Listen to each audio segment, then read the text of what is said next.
O fechamento de todas as embaixadas dos aliados no país e a expulsão de seus diplomatas. Uma outra passeata seguiu da maior mesquita da cidade em direção à embaixada americana. Queremos queimar a embaixada dos Estados Unidos, gritavam os manifestantes. Batalhões de choque barraram o caminho. A violência, que andava represada, explodiu. Cerca de 300 pessoas enfrentaram uma maioria absoluta de policiais e a confusão só terminou quando a rua foi bloqueada. Hoje a embaixada americana aconselhou todos os americanos em Amman a não sair de casa ou de seus hotéis por causa do clima violentamente anti-ocidental que tomou conta da Jordânia. A polícia e o exército estão nas ruas e nós mesmos, nesse momento, estamos ao lado da embaixada americana, proibidos de filmá-la. E vamos voltar com outras informações da Jordânia. De Amman fala ao vivo o repórter Pedro Bial. Segundo parlamentares jordanianos, a jogada de hoje de Saddam Hussein pode ter duas consequências. Alguns apostam que a coalizão anti-Iraque vai começar a rachar a partir da União Soviética. E estão de olho em Moscou, onde Tariq Aziz, o chanceler iraquiano, chega no domingo. Outros acreditam que, ao invés de adiar, o comunicado de hoje da Rádio Bagdá vai antecipar o ataque terrestre ao Kuwait. Seja como for, além de mexer com os nervos e os ânimos do povo iraquiano, como o comunicado de hoje da Rádio Bagdá, também acelerou muito o sentimento anti-ocidental aqui em Amman. Nem mesmo os poucos brasileiros que estão aqui escapam das seguidas agressões aos ocidentais. Quando replicamos dizendo que o Brasil, afinal de contas, é um país neutro, a resposta nas ruas é um misto de desprezo e raiva. Neutralidade aqui no Oriente Médio virou um palavrão.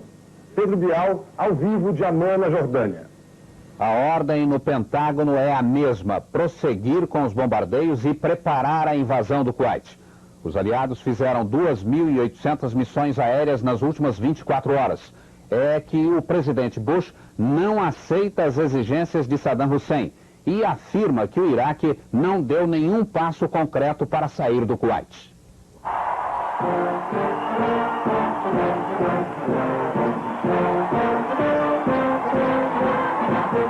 Ao som da música Viva o Chefe, a música que há 100 anos saúda os presidentes dos Estados Unidos, George Bush e a mulher foram recebidos com entusiasmo na fábrica do maior herói americano desta guerra, os mísseis Patriota. A emoção foi tanta que o marido, discretamente, passou o lenço para a mulher enxugar uma lágrima. Depois de orar, o presidente americano falou: lamentavelmente, a proposta é um embuste. O Iraque desenterrou velhas e inaceitáveis pré-condições e até inventou umas novas, disse o presidente americano. E o que a ONU exige é a saída do Kuwait sem condições. Mas pela primeira vez, George Bush tocou num ponto de maneira tão clara. Uma forma de acabar com o derramamento de sangue, ele disse, é os militares e o povo do Iraque resolverem o problema com as próprias mãos, tirando o ditador Saddam Hussein do poder. Nós vamos ganhar, concluiu George Bush, e os nossos rapazes vão voltar de cabeça erguida. Na Arábia Saudita, os que mais querem voltar para casa também não acreditaram em Saddam Hussein. Essa recruta disse que ficaria muito feliz se ele estivesse saindo do Kuwait, mas ela estava pessimista. Só vai acreditar na hora em que entrar no avião de volta para os Estados Unidos. Em Nova York, a reação não foi muito diferente. Não acredito neles, disse essa senhora. Eles devem estar tramando alguma coisa. Até o secretário-geral da ONU, Pérez de Cuéllar, ao chegar para a reunião do Conselho de Segurança, não valorizou a proposta iraquiana. Ela precisa ser estudada com muita tranquilidade, ele disse. No Pentágono, a ordem não mudou. É atacar. O porta-voz disse que se não receber nenhuma ordem superior, vai continuar cumprindo a missão. A missão é bombardear as defesas do Iraque no Kuwait. E a destruição já feita é tão grande que nesse momento os aliados passaram à frente e já tem mais tanques do que o Iraque colocou no Kuwait. Está tudo pronto para a ofensiva em terra e os Estados Unidos chegaram a um ponto de não retorno. É por isso que essa proposta de Saddam Hussein de hoje talvez seja uma tentativa de ganhar tempo. Vamos voltar aos Estados Unidos para novas informações. De Nova York, fala ao vivo o repórter Paulo Henrique Amorim.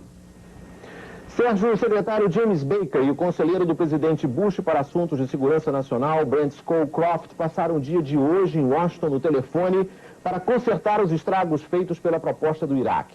Eles ligaram para membros da coalizão no mundo inteiro, tentando evitar rachas e desistências que prejudiquem os Estados Unidos. Baker e Scowcroft enfatizaram que não pode haver negociação ou proposta de paz enquanto o Iraque não sair do Kuwait.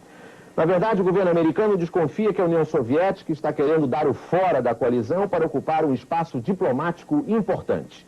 Os Estados Unidos ganhariam a guerra, mas quem faria a paz seria a União Soviética. Para os Estados Unidos, isso seria uma vitória com sabor de derrota. Paulo Henrique Amorim, ao vivo de Nova York. Veja a seguir, a polícia prende 4 homens que roubaram o Banco do Brasil em Belém. Eles compraram 4 carros e pagaram em dinheiro. E as reações na Europa e no Oriente à proposta de cessar fogo do Iraque.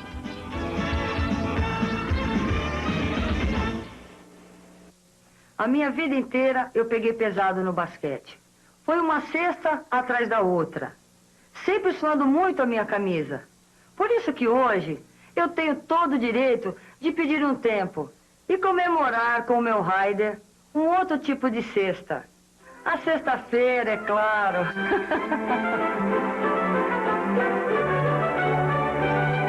Use Raider e dê férias para os seus pés. Pra onde ir? Pra Poupança Bradesco, como sempre. E aí, hein? E aí, Poupança Bradesco. Como sempre, Poupança Bradesco. Você quer conhecer um paraíso? Então escreva numa carta o slogan de prestígio. Junte 2 embalagens e mande para a Caixa Postal 2741 São Paulo. Você estará concorrendo a uma viagem de 7 dias com acompanhante. Você escolhe entre Angra dos Reis, Florianópolis, Fortaleza, Pantanal, Rio de Janeiro ou Salvador. Serão 3 sorteios até maio. Prestígio, um pedaço do paraíso. Hoje, Araponga. Um telefonema deixa Araponga na maior bronca. Pra mim? Diz que é a sua esposa. Esposa? Eu não tenho esposa. Araponga. Hoje, depois de Meu Bem, Meu Mal.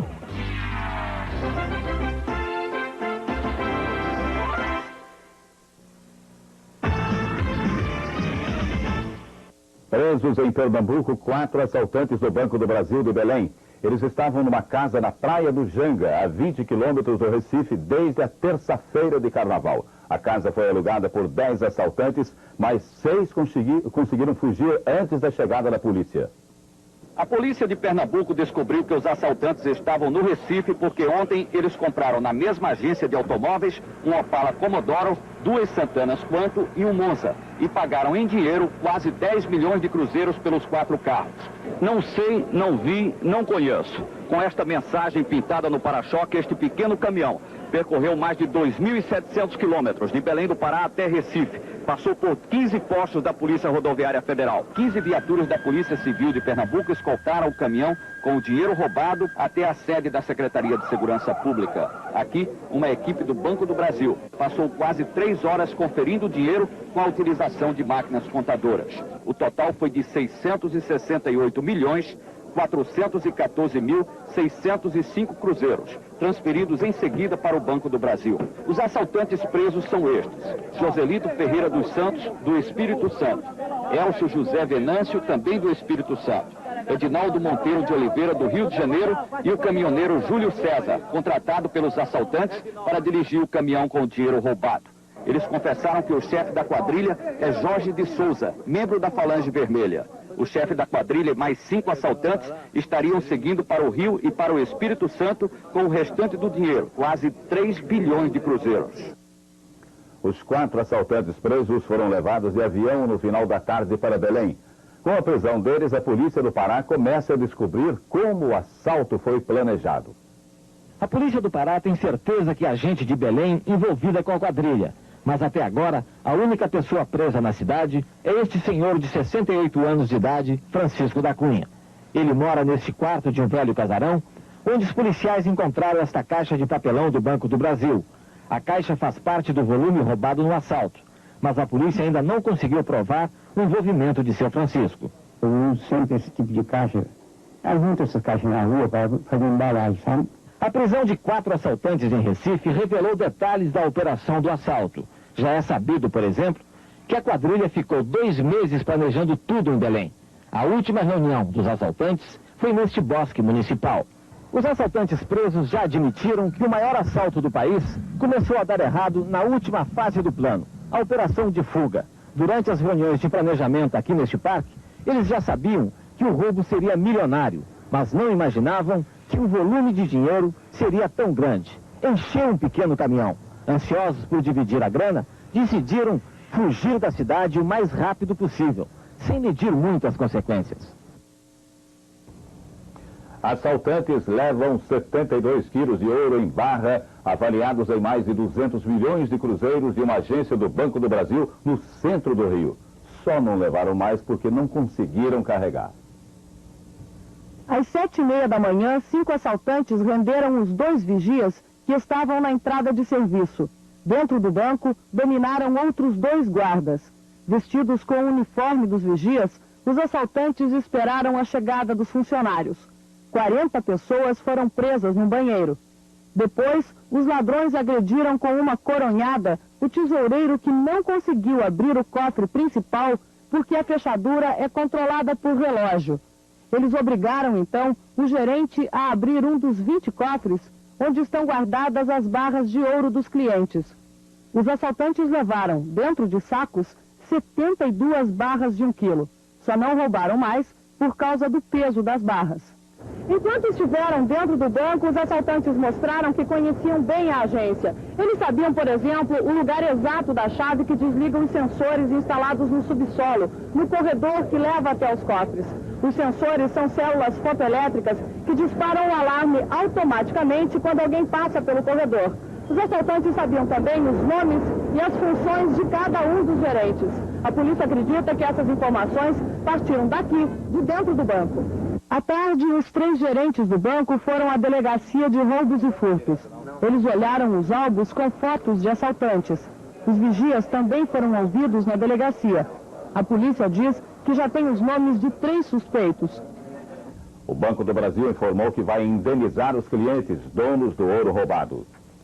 Em São Paulo, a suspeita de um caso de cólera mobiliza os técnicos da Vigilância Sanitária do Estado. A partir de agora, amostras de produtos importados do Peru vão passar por exames de laboratório. Azeitonas e atum são alguns dos produtos peruanos que, a partir de agora, começam a ser fiscalizados em São Paulo pela Secretaria Estadual da Saúde. As equipes da Vigilância Sanitária percorrem as importadoras, recolhendo amostras de tudo que é fabricado no Peru. Os alimentos serão enviados ao Instituto Adolfo Lutz, que em 15 dias vai dizer com segurança se algum produto está ou não contaminado pelo bacilo da cólera. A análise das amostras ainda não começou, mas o Instituto Adolfo Lutz já trabalha na identificação do bacilo. É o primeiro caso de suspeita de cólera no estado de São Paulo. O paciente é um estudante peruano de 24 anos que chegou ao Brasil no último domingo numa viagem de férias. Ontem ele foi atendido no Hospital Emílio Ribas com os sintomas da doença. Casos que venham de uma área contaminada, que adoeçam aqui, isso é possível, né? A gente acredita que isso possa ocorrer. Agora, quanto à disseminação, né, da doença, né, isso causando uma epidemia aqui na região de São Paulo, aí já é uma possibilidade mais remota. Os voos do Peru para o Brasil vão continuar. O Ministério da Saúde informou que os resultados dos exames feitos até agora nos aviões que vieram do Peru foram negativos. Nos aeroportos de Manaus e Brasília estarão de plantão aviões da FAB e unidades móveis para atender pessoas com sintomas da doença. O governo japonês mantém a decisão de dar 9 bilhões de dólares de ajuda aos países aliados contra o Iraque. O primeiro-ministro Toshiki Kaifu considera difícil entender as verdadeiras intenções do governo Saddam Hussein. Se a guerra acabar, o dinheiro pode ser usado na recuperação do meio ambiente e na reconstrução dos países atingidos. A União Soviética e o Irã recebem com esperança a proposta de paz do Iraque. A comunidade europeia e os países árabes aliados dos Estados Unidos não aceitam as exigências de Bagdá. Reunidos hoje no Cairo, os chanceleres dos países árabes que participam da coalizão anti-Iraque foram contundentes na rejeição à nova proposta de Bagdá. A retirada do Kuwait tem de ser incondicional, disse o porta-voz do grupo. Foi isso que a ONU decidiu e isso que Saddam Hussein precisa aceitar. O primeiro-ministro britânico John Major bateu na mesma tecla, classificando a nova proposta iraquiana de uma tapiação e insistiu que os planos militares das forças aliadas não serão afetados. França, Alemanha e Itália também rejeitaram a proposta iraquiana. O presidente francês François Mitterrand classificou-a de propaganda, recheada de exigências irreais. Já em Moscou, a mensagem de Bagdá teve acolhida menos fria. Enquanto o presidente Gorbachev recebia o chanceler iraniano Ali Akbar Veliati, um comunicado oficial do Kremlin dizia que as notícias de Bagdá eram positivas, vistas com satisfação e esperança em Moscou.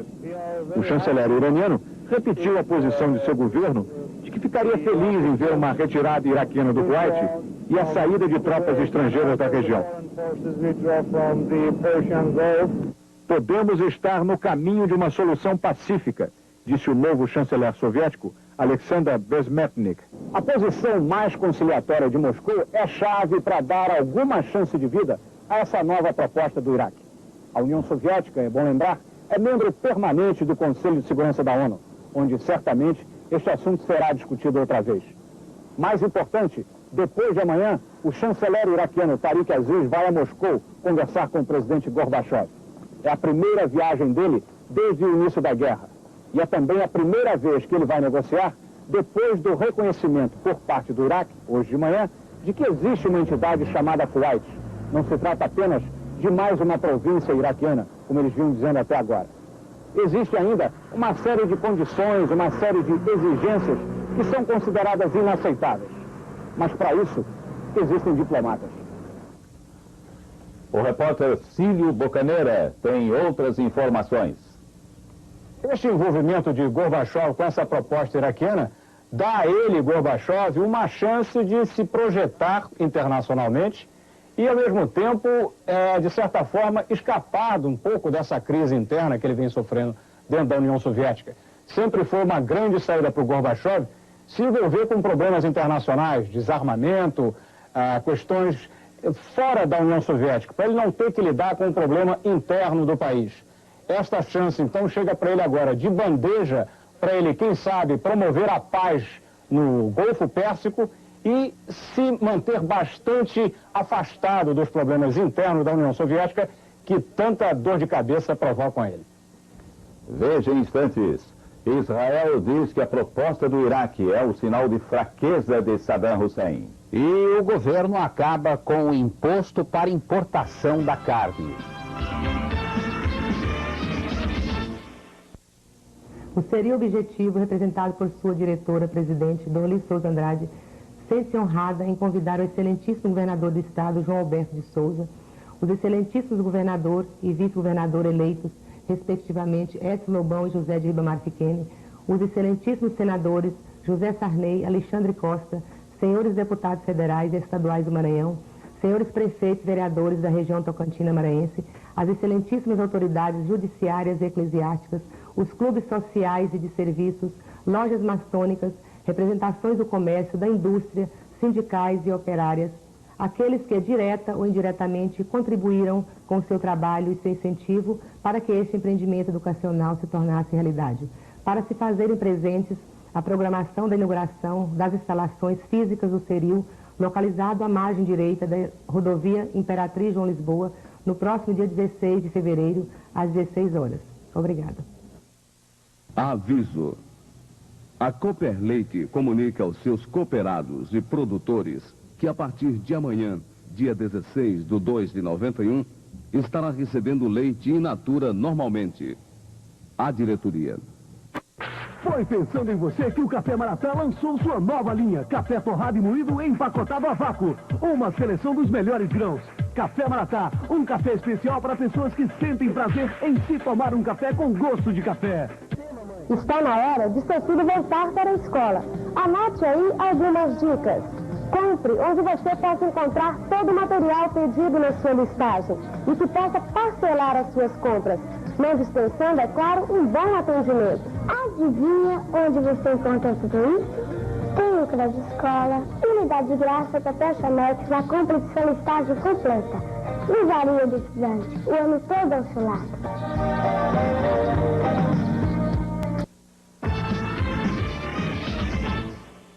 A guerra no Golfo completa um mês. Uma fase marcada pelos pesados bombardeios aéreos contra o Iraque e o Kuwait ocupado. Aviões aliados decolam de uma base na Arábia Saudita. A guerra está começando. As bombas da Operação Tempestade no deserto desabam sobre Bagdá. O fogo antiaéreo do Iraque, filmado de longe, parece um videogame. O Iraque reage e dispara mísseis Scud contra Israel e a Arábia Saudita. A TV iraquiana mostra os primeiros pilotos aliados prisioneiros. Eles têm marcas de violência e fazem declarações contra a guerra. Na guerra no céu, o míssil de defesa americano Patriot surge como uma estrela. Em Israel e na Arábia Saudita, os Patriot destroem quase todos os Scuds lançados pelo Iraque. A guerra faz outra vítima, o meio ambiente.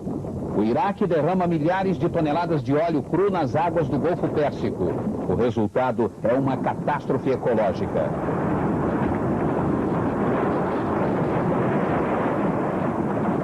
Começa a luta de infantaria no deserto e os iraquianos tomam a cidade de Khafji, na fronteira da Arábia Saudita com o Kuwait.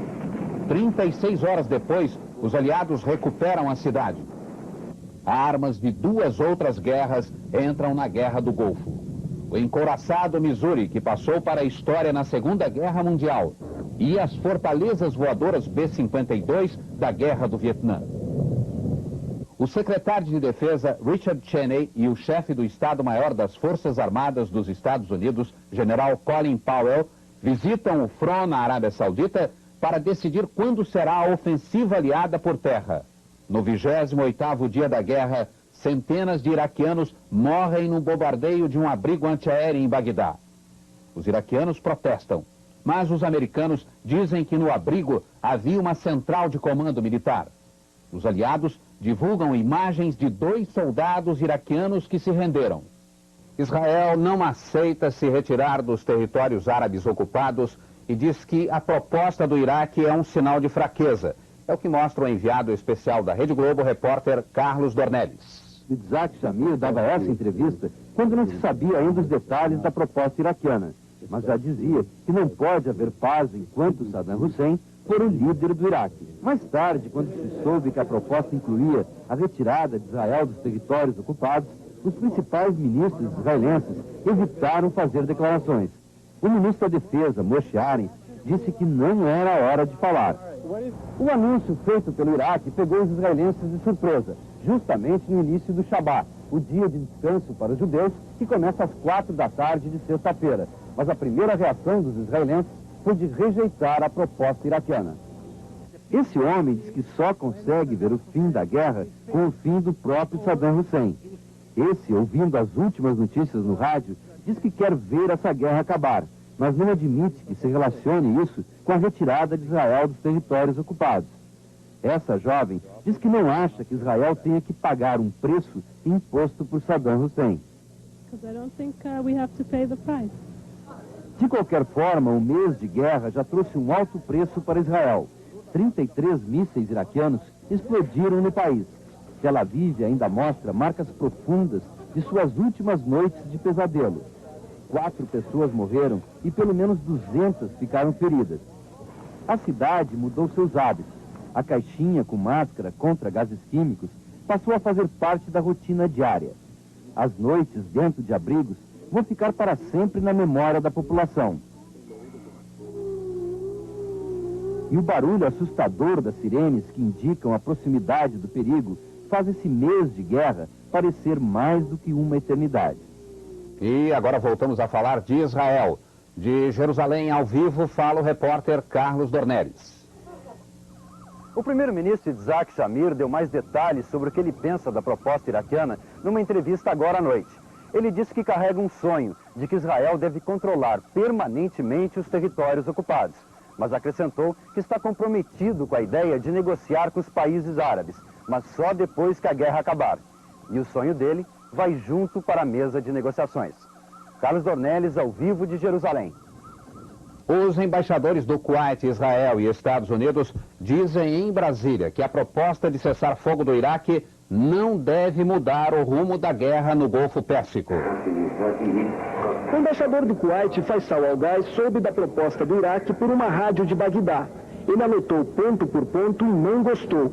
Segundo o embaixador, um minuto antes ele tinha recebido esse telex da Cruz Vermelha, informando que o Iraque proibiu qualquer ajuda aos kuwaitianos. Para ele é um sinal claro de que Saddam Hussein não fala sério quando propõe libertar o Kuwait. Nós pensamos o que eles sugeriram hoje foi uma mera ironia. O embaixador de Israel, Davi Efrat, chegou a rir da proposta iraquiana, principalmente da parte que se refere à questão da Palestina. Esse conflito do Golfo e a ocupação do Kuwait não tem nada a ver com os assuntos entre Israel e Palestina e outros países árabes. Na embaixada do Iraque, os guardas têm ordem para não deixar ninguém entrar. Hoje, os portões só foram abertos para o próprio embaixador Kais Al-Mukhtar, que não parou para dar entrevista. A posição do governo brasileiro sobre a proposta iraquiana fecha com as resoluções da ONU, ou seja, o Brasil não concorda com nenhuma condição do Iraque para deixar o Kuwait. Esse foi um dos assuntos discutidos hoje aqui no Itamaraty pelo ministro Francisco Rezec e o embaixador dos Estados Unidos, Richard Melton, numa reunião que durou meia hora. A posição dos Estados Unidos é a mesma posição pronunciada já do presidente Bush. Não é suficiente. O Iraque tem que aceitar, sem condições, as resoluções das Nações Unidas. Daqui a pouco, nossos correspondentes no Oriente Médio, na Europa e nos Estados Unidos dão outras informações sobre a guerra. Entram em vigor novas medidas para facilitar a vida do brasileiro. As principais medidas são as seguintes. A partir de agora, os cheques pagos pelos bancos devem ser devolvidos aos clientes depois de quitados. Os cheques nominais passam a valer como recibos. As contas de luz, água, telefone e os impostos podem ser pagos nas agências dos Correios. As inscrições do vestibular também vão poder ser feitas nos Correios. Acaba o imposto para a importação da carne. A medida anunciada hoje em Brasília é temporária e deve provocar a diminuição do preço da carne no mercado interno. Por 4 mil cruzeiros a arroba da carne, os pecuaristas não querem abater os seus bois. Por um preço mais alto do que isso, é impossível manter o congelamento. A saída que o governo encontrou foi liberar a importação da carne por 2 meses. Os supermercados e os frigoríficos que quiserem importar não vão precisar pagar o imposto de 15% durante este período. Ao mesmo tempo, o governo estará comprando 100 mil toneladas de carne para regular o mercado. Na Europa, a carne está custando bem mais barato do que no Brasil. O problema é que a carne importada demora pelo menos 2 meses para chegar ao país. Mas o governo garante que bem antes disso o mercado vai estar normalizado. Hoje, nas condições de oferta do mercado internacional, a carne importada pelo governo teria condições de chegar a um preço, alguma coisa como 20%, 25% inferior ao preço do mercado, tá certo? Que se nós efetivarmos o negócio nessas bases, a carne poderá inclusive cair de preço. O diretor-geral da Polícia Federal, Romeu Tuma, fez hoje em São Paulo uma segunda reunião com todos os representantes do setor de carnes. Depois de 2 horas, Romeu Tuma saiu do encontro satisfeito. Disse que os pecuaristas se comprometeram a controlar mais o preço da arroba do boi em pé para facilitar a industrialização e o comércio. No Rio, o consumidor enfrenta dificuldades para comprar produtos básicos. Mas as mercadorias que faltam nos supermercados podem ser encontradas nos mercadinhos. Andar pelo supermercado com a cesta vazia na mão. Esta cena está se tornando comum no Rio. Encontrar carne, frango, margarina, óleo de soja, açúcar e até alguns tipos de sabão tornou-se um desafio para o consumidor, que tem que percorrer várias lojas para completar as compras. É o segundo supermercado que eu venho que eu não encontro, acho que eu vou para outro. Não estou achando nada. Nada. Está vazio. Os pequenos mercados que conseguiram sobreviver à vizinhança das grandes lojas estão se transformando na salvação do consumidor. Arroz, óleo de soja, açúcar, sabão de coco. Aqui nessa cesta estão reunidos alguns produtos que sumiram das prateleiras dos grandes supermercados, mas que ainda podem ser encontrados em pequenas mercearias, que nos últimos dias tiveram um aumento de pelo menos 60% nas vendas. A fama de preços altos foi derrubada pela tabela da Sunab. E este tipo de loja tem sido a parada final, depois de um longo dia de procura por vários produtos básicos. Você procurou leite aonde? Nas padarias, supermercados, não tem lugar nenhum. Foi aqui onde eu achei, o único lugar. Como é que você explica que você tem açúcar, óleo de soja, margarina, essas coisas que os grandes supermercados não têm? Bom, isso vem direto lá da fábrica e quando não tem, a gente compra no revendedor. Bom, aí o preço é um pouquinho mais alto, né? O nosso lucro diminui, né? Mas o preço é tabelado. Tem que vender na tabela. A mensagem que o presidente enviou hoje à sessão solene de abertura do Congresso Nacional propõe um amplo entendimento político para superar a crise econômica.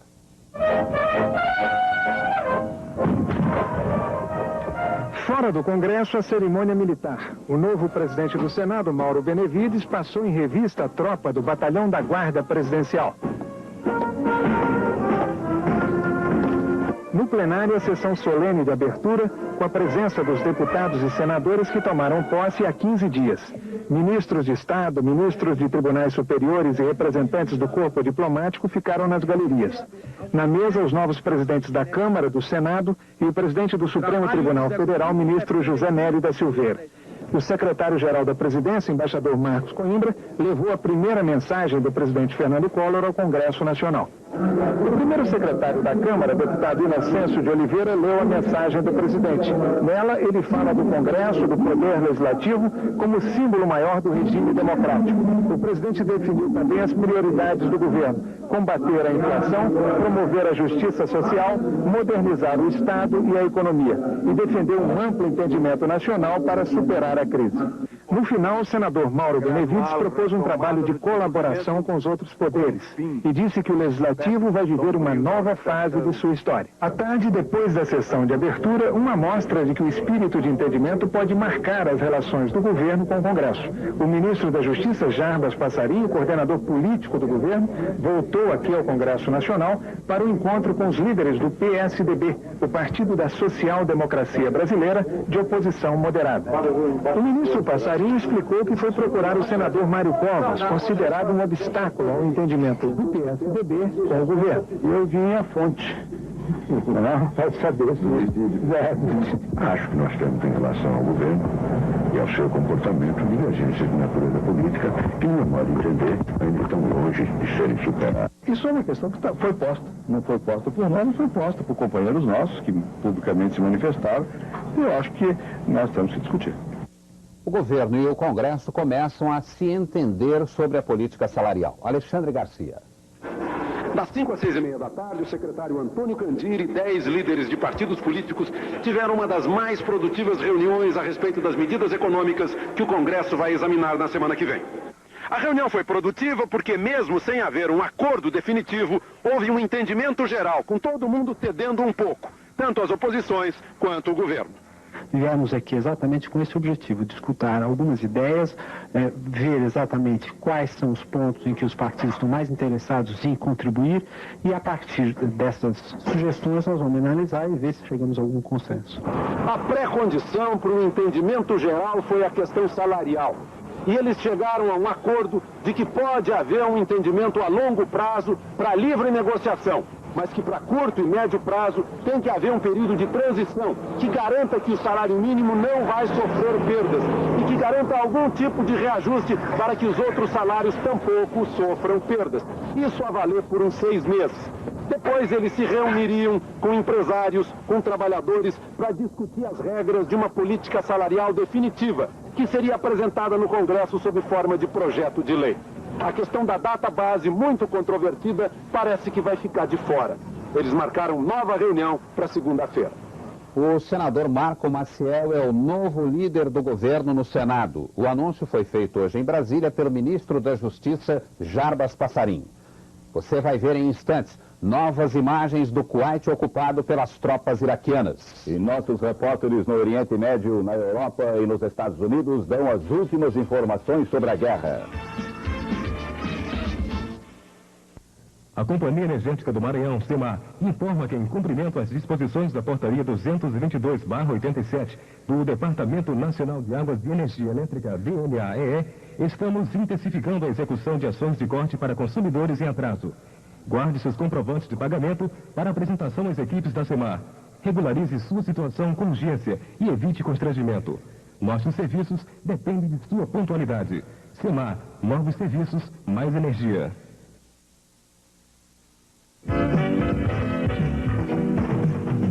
Quem tem sede de beber, Iracema. Quem tem saúde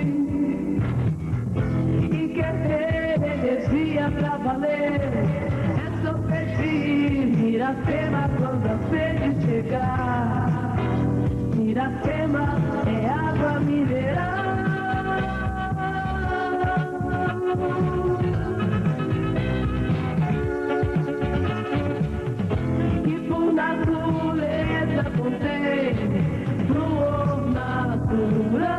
Beber Miracema é beber saúde em dobro. Miracema, água mineral que a natureza criou. Miracema. Aviso. A Cooper Leite comunica aos seus cooperados e produtores que a partir de amanhã, dia 16/2/91, estará recebendo leite in natura normalmente. A diretoria. No regulamento do campeonato da Fórmula 1 para este ano. Agora será campeão o piloto que somar mais pontos nas 16 corridas do circuito. Até o ano passado, cada piloto podia descartar 5 resultados e só se consideravam as 11 melhores provas. Também ficou decidido que, em vez de 9 pontos, cada piloto vai receber 10 pontos pelo primeiro lugar.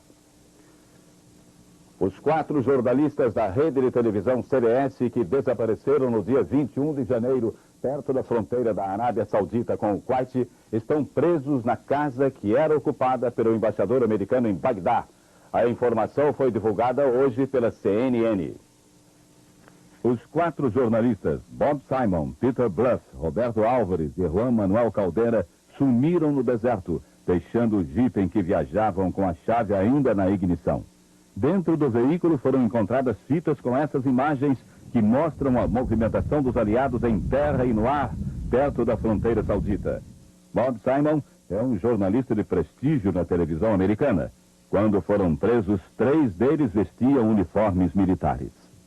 Os jornalistas da CBS podem sair livres ou podem ser considerados prisioneiros de guerra ou até mesmo espiões.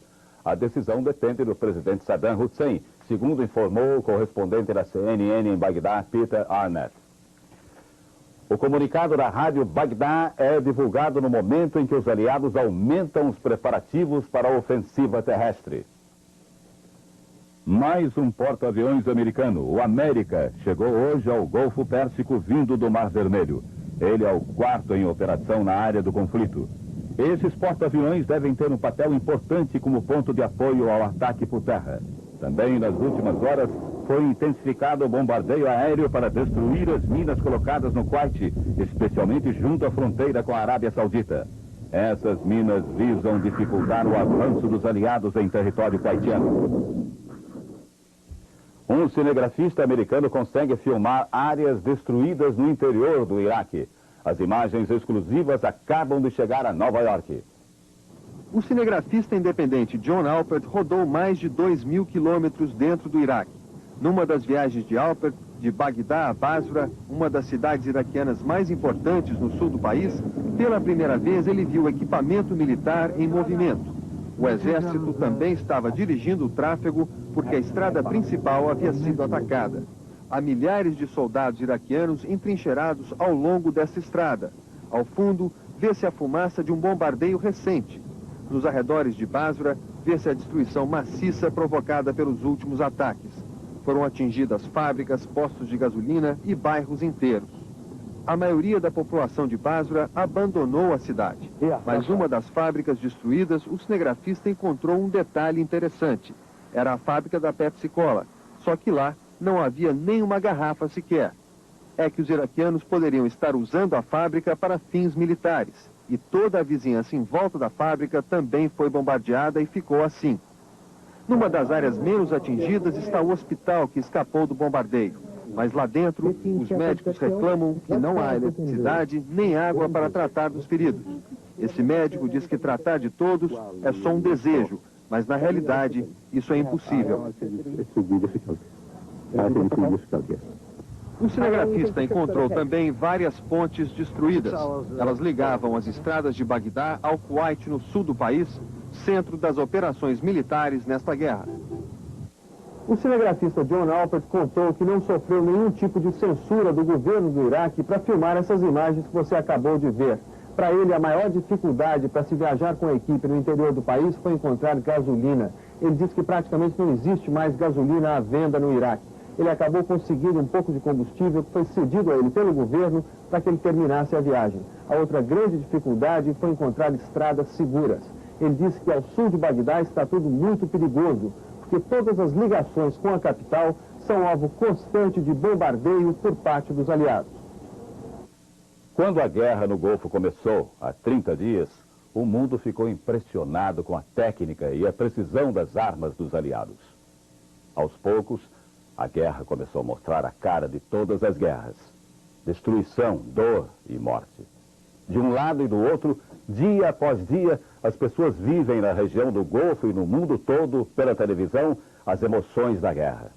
Medo, alegria, sofrimento, revolta, ódio e esperança. Logo no início, o general Colin Powell define a estratégia dos Estados Unidos. É simples. Primeiro encurralar, depois matar. Na primeira entrevista na guerra, o presidente Saddam Hussein avisa: rios de sangue podem ser derramados. Dos americanos, sauditas, kuwaitianos e dos iraquianos também. Euforia e humilhações. Os pilotos aliados ficam eufóricos. Para este, os alvos em Bagdá pareciam um filme. Ele conta que sentiu excitação, apreensão e um pouco de medo. O capitão saudita Ayed al-Shahani derruba 2 aviões iraquianos e vibra. O comandante da Operação Tempestade no deserto, general Norman Schwarzkopf, apresenta o ataque ao comando da aeronáutica iraquiana com uma piada. Este é o quartel-general dos meus colegas em Bagdá, diz ele. Humilhação. O Iraque apresenta os primeiros pilotos aliados presos. Eles são obrigados a fazer declarações contra a guerra. Raiva, apoios e protestos. Em todo o mundo, os manifestantes saem às ruas. Viva Saddam, Bush assassino. Não trocar sangue por óleo. Saddam assassino. E o apoio a Bush. Em Bagdá, a iraquiana critica os jornalistas, o presidente americano e a guerra. Dor e morte. Os mísseis do Iraque atacam e matam em Israel e na Arábia Saudita. E no abrigo em Bagdá, o maior número de mortes de uma só vez. Fé, medo e resistência. Cada um na sua religião, todos rezam pelos mortos, pela paz e pela guerra. Depois do medo dos primeiros dias, simbolizado pelas máscaras antigás, a convivência com a guerra. As máscaras vão para as festas. No campo de batalha, o medo convive com a saudade. A música serve para animar os soldados nesse clipe americano e para cantar a paz mais uma vez.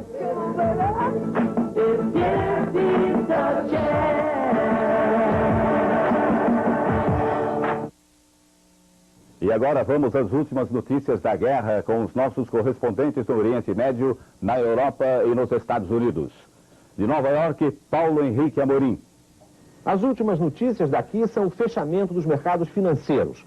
A Bolsa de Nova York fechou em alta e numa alta para valer. Subiu 57 pontos. A explicação de um analista de Wall Street é que o mercado está comprando freneticamente porque há a sensação de que a ofensiva em terra é para daqui a pouco e aí a guerra não vai durar muito.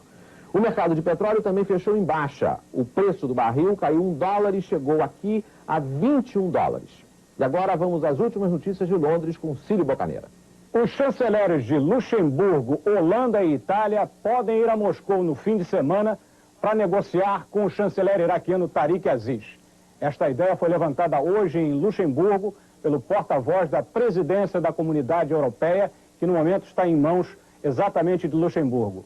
Os 3 chanceleres desses países iriam então à União Soviética e aproveitariam a presença de Tariq Aziz para negociar em nome dos europeus.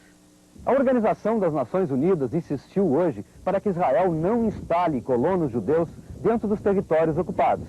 A Comissão de Direitos Humanos da ONU declarou que isso é ilegal e uma violação da Convenção de Genebra. E agora nós vamos saber as últimas informações de Amman, na Jordânia, com Pedro Bial. O governo do rei Hussein anunciou hoje que não vai permitir mais a passagem de nenhum caminhão levando suprimentos para as tropas aliadas na Arábia Saudita. Também vamos ver nos próximos dias se o anunciado rompimento das relações diplomáticas entre a Jordânia e os países aliados foi só um rompante demagógico de um político ou é para valer. Pedro Bial, de Amman, na Jordânia. O nosso plantão continua. Voltaremos a qualquer momento com novas informações. Boa noite. Boa noite.